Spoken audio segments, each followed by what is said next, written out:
Henry, Gordon, and James were miserable. The fat director had punished them for refusing to come out of the sheds. Now they longed to come out again. After about 2 weeks of being shut up in the shed, the fat director arrived to speak to them. I hope that you are sorry and that you understand what hard work means. Every job on my railway is important, especially in these trying times. I've heard your complaints and I agree with your ideas, but I highly disapprove of your methods. We have a new tank engine named Percy.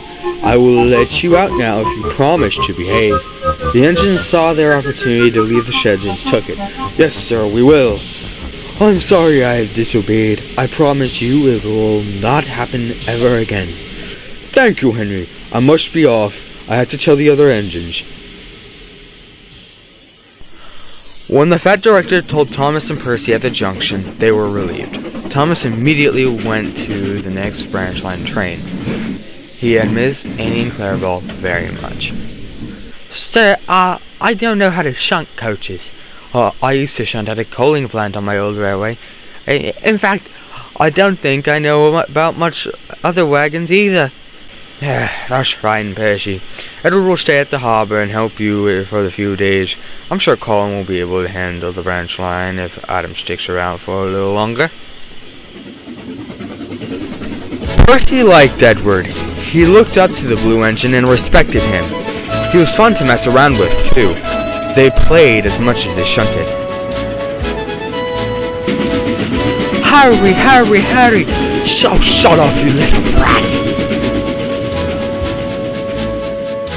By the time Edward left for his station, Percy had gotten used to shunting altogether.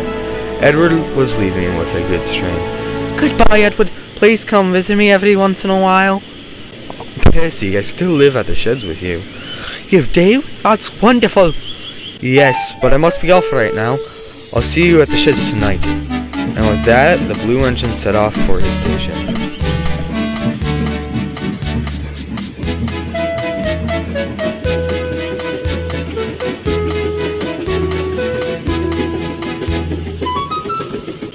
No sooner had the tail of his train disappeared into the distance did a workman run up.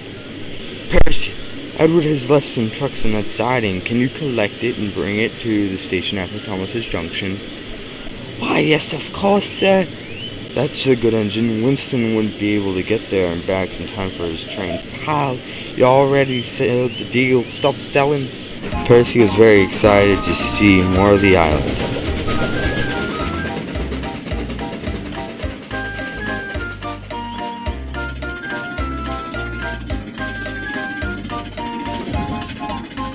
He arrived at the station and quickly shunted the wagons into a siding.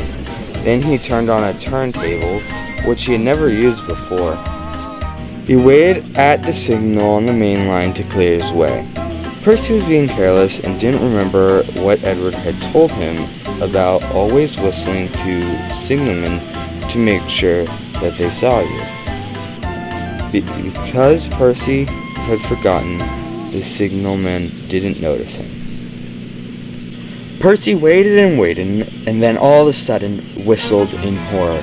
There, shooting towards him, was Winston and his passenger train. Oh no, he's gonna hit me! The driver and fireman pulled the regulator and jumped out as Winston got closer. Winston came to a screeching stop right in front of Percy. But Percy had already started. I shan't stay here. I will run away.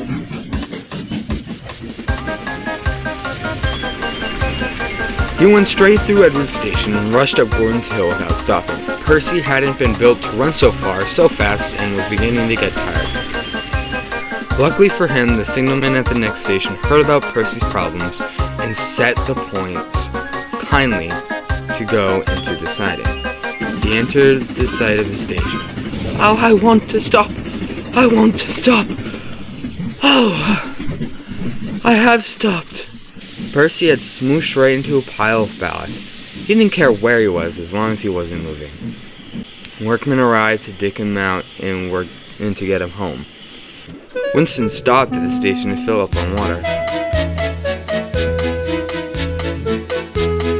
Well done, Percy. You're a quick thinking say this from a really nasty accident. Percy blushed, not realizing Winston was only being nice. Colin arrived soon after to collect Percy and take him home.